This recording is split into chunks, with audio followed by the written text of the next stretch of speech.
का सबसे लंबा बोरवेल रेस्क्यू जारी है। चेतना को लेकर असमंजस में प्रशासन इस वक्त नजर आ रहा है। 8 दिन बीत चुके हैं और उसके बाद भी प्रशासन के हाथ अभी खाली है। टनल बनाने के बाद भी चेतना को रेस्क्यू टीम ढूंढ नहीं पा रही है। कल प्रशासन ने चेतना के करीब पहुंचने के संकेत दिए थे और अब हर कोई ये सवाल उठा रहा है कि आखिर क्या कर रहा है प्रशासन। क्या मिस डायरेक्शन में खोदी गई है टनल? ये बड़ा सवाल है, क्योंकि अभी तक बच्ची के पास नहीं पहुंच पाए हैं ये रेस्क्यू कर्मी। बड़ा सवाल ये है कि क्या अभी कितना और समय लगेगा? क्या मिस डायरेक्शन में खोदी गई है टनल? क्योंकि कल बहुत सारे एक्सपर्ट्स को बुलाया भी गया था, लेकिन उसके बाद भी टनल में खुदाई के बाद भी बच्ची तक नहीं पहुंच पाई। हीरालाल से संवाददाता हमारे, उनसे अपडेट ले लेते हैं। हीरालाल, क्या जानकारी है आपके पास? ये क्या अभी भी असमंजस में प्रशासन क्यों है? जी बिल्कुल, देखिए मैं बताना चाहूंगा कि जब से ऑपरेशन चेतना रेस्क्यू अभियान शुरू हुआ है तब से ये प्रशासन के लिए चुनौती बना हुआ है। पिछले 185 घंटे से ज्यादा का समय बीत चुका है, लेकिन अभी तक प्रशासन के हाथ खाली है, क्योंकि जो गड्ढे में, बोरवेल के गड्ढे में जो चेतना गिरी थी उसको निकालने के लिए जो उनके तमाम जो कोशिशें थी वो नाकाम साबित होती नजर आ रही है। क्योंकि पहले जो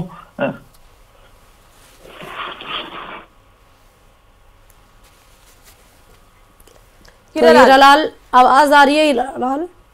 जी बिल्कुल, अपने सवाल दोबारा दोहराएं। सवाल यही है कि क्या दिक्कत आ रही है, कहां पर दिक्कतें हैं और क्या ये डायरेक्शन में खोदी गई थी टनल या नहीं?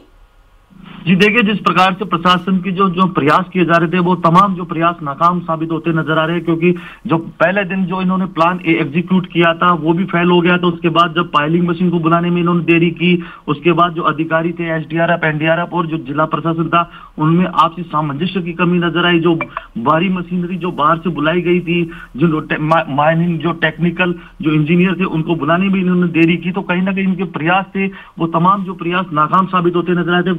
कल दोपहर में जरूर एक बार आस जगी थी कि आज प्रशासन ऑपरेशन को अंतिम रूप दे देगा और चेतना को बाहर निकालेगा, लेकिन वो भी नाकाम साबित हुआ है। शाम को एसडीएम ने खुद ने कहा था कि 8 फीट की जो टनल खुदाई है वो लगभग पूर्ण कर ली गई है और कुछ देर में चेतना को बाहर निकाल लिया जाएगा। चेतना के करीब है जो रेस्क्यू टीम पहुंच चुकी है, लेकिन उसके बाद आज 12 घंटे का समय बीत चुका है। उसको आपके कोई अधिकारी के साथ बात हुई एसडीआरएफ के कि दिक्कत कहाँ आ रही है? देखिए, उनकी ओर से अभी आधिकारिक तौर पे कोई बयान जारी नहीं किया गया है। मीडिया से भी वो मुखातिब नहीं है, क्योंकि वो मीडिया से के सवालों से भी बचते नजर आ रहे हैं। कहीं ना कहीं जो उनकी नाकामी है उसको छुपाने में वो लगे हुए हैं।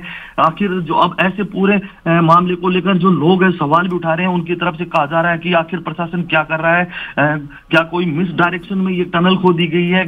जो पाइलिंग मशीन से जो मिट्टी निकाली गई थी कल, जब जो टनल की खुदाई की जो मिट्टी थी वो इकट्ठी हो गई थी, उसको निकालने के दौरान क्या कोई मिस डायरेक्शन हुई है? तो तमाम जो सवाल है लोगों द्वारा उठाए जा रहे हैं, क्योंकि लगातार 185 घंटे से जो रेस्क्यू अभियान चलाने का जो दावा किया जा रहा है, लगातार जो कल एसडीएम और अन्य अधिकारी हैं वो मीडिया से मुखातिब होकर चेतना तक पहुंचने के जो दावे किए थे वो कहीं ना कहीं फेल नजर होते आ रहे हैं। क्योंकि आज 9वां दिन शुरू होने को है, लेकिन अभी तक चेतना। ठीक है, एक मिनट हीरालाल, जहां चेतना जिस बोरवेल में फंसी हुई है वहां कैमरा तो लगा हुआ है और रेस्क्यू ऑपरेशन करने के लिए भी कैमराज ऑपरेट थे, मॉनिटर में देखा जा रहा था। तो सबसे पहली बात तो गलती कहाँ हुई? दूसरी बार कि 8 दिन बीत चुके हैं, 185 घंटे हो चुके हैं, बोरवेल खोदने के बाद भी, गड्ढा खोदने के बाद भी, तमाम अड़चनों के बाद भी पहुंचे तो वो चेतना को ढूंढ नहीं पा रहे हैं। पहले बताइए, डीएम कहाँ है, एसडीएम कहाँ है, एडीएम, एसपी जो भी वहां पर मौजूद है प्रशासनिक अधिकारी, किसी से भी बात हुई है आपकी? जी देखिए, रात का समय था। रात के समय में जो मौके पर जिला कलेक्टर आती हैं, देर रात तक रुकती है, उसके बाद वो यहाँ से चली जाती हैं। मौके पे जो एसडीएम है लगातार ये पिछले 9 दिन से एसडीएम यहाँ मौके पे मौजूद है, लगातार पल पल की मॉनिटरिंग भी कर रहे हैं। एसडीएम जो मीडिया से मुखातिब होकर जो पल पल की अपडेट है रेस्क्यू ऑपरेशन के बारे में जानकारी भी दे रहे हैं, लेकिन लगातार खड़े रहने और मौके पे जो रेस्क्यू ऑपरेशन के साथ जो कार्रवाई है उसको अंजाम देने में जो जुटे हुए, थकान होने की वजह से शायद वो थोड़ा बहुत आराम करने इधर उधर चले जाते हैं, लेकिन लगातार उनकी उपस्थिति यहाँ मौजूद रहती है। लेकिन सबसे बड़ा सवाल तो उपस्थिति एक मिनट, उपस्थिति वहां पे कैसे दर्ज रहती है कि वो सुरंग ही ऐसे पता नहीं कहाँ बना दिया जो बच्ची को नहीं ढूंढ पा रहे हैं? वो ऐसी उपस्थिति से अच्छा था कि नहीं उपस्थित रहते वो? 8 दिन बीत चुके हैं, एक सुरंग भी खोदी गई 8 दिनों में, तो बच्ची तक नहीं वो पहुंच पाई है।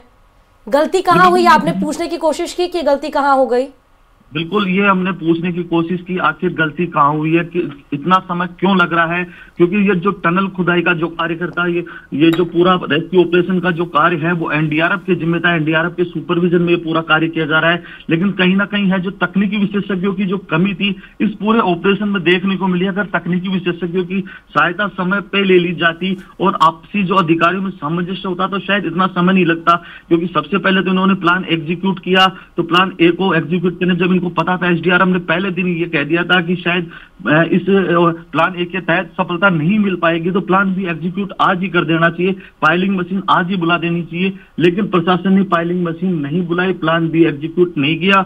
जब प्लान ए पूरी तरह से फेल होता नजर आया, उनको लगा कि अब प्लान ए से काम नहीं चलेगा, तब उन्होंने प्लान बी पे काम विचार करना शुरू किया। विचार करने में भी काफी समय लग गया, क्योंकि पाइलिंग मशीन काफी दूर से आती है, आसपास के क्षेत्र में पाइलिंग मशीन आसानी से उपलब्ध नहीं होती। तो दौसा और हरियाणा से पाइलिंग मशीन यहाँ बुलाई गई थी, जहाँ क्योंकि बातें आप बता रहे, क्योंकि अभी आप बता रहे हैं कि रेस्क्यू चल रहा है, फिलहाल आगे की क्या सिचुएशन है, अब किस स्तर पर काम चल रहा है, अब कौन सा नया तरीका जो है वो अपनाया जा सकता है, क्या इसको लेकर कोई अपडेट आपको मिल पाया? जी देखिए, मैं बताना चाहूंगा आधिकारिक तौर पर जो एनडीआरएफ के अधिकारी और जिला प्रशासन के जो अधिकारी है उनकी तरफ से अभी तक कोई बयान जारी नहीं हुआ है। हालांकि जो उनकी तरफ से एक ही बात तोते की जो रट होती है उसकी तरह रटा जा रहा है कि जल्दी बालिका को बाहर निकाल लिया जाएगा। हालांकि समय के बारे में वो बताने में असमर्थ नजर आते हैं। कल शाम को अधिकारियों ने साफ तौर पर कह दिया था कि 8 फीट का जो टनल था, जो बोरवेल का गड्ढा है और जो पाइलिंग मशीन से जो गड्ढा खोदा गया था एक समानांतर, उसकी जो दूरी थी वो 8 फीट की जो दूरी थी उसको पूरा कर लिया गया। कुछ इंच की लेयर जरूर है, क्योंकि हार्ड रॉक बीच में आ गया था, हार्ड रॉक को काटने में काफी दिक्कत का सामना करना पड़ा। 24 घंटे बाद उस टनल की जो 8 फीट की दूरी थी उसको पूरा कर लिया गया था। तो उनकी तरफ से दावे किए गए थे कि कुछ चंद जो घंटे हैं वो उसके बाद बालिका को बाहर निकाल लिया जाएगा, क्योंकि जो लेयर है वो कुछ इंच की लेयर बाकी बची है, उसको कुछ चंद घंटों में उसको काट कर और बालिका तक पहुंच जाएगा और बालिका को बाहर निकाल लिया जाएगा। लेकिन आज 9वां दिन शुरू होने को है, सुबह हो गई है, अभी तक भी प्रशासन के हाथ खाली है, प्रशासन हाथ पे हाथ धरे बैठा है। लेकिन मीडिया से मुखातिब होने में उनको गुरेज वो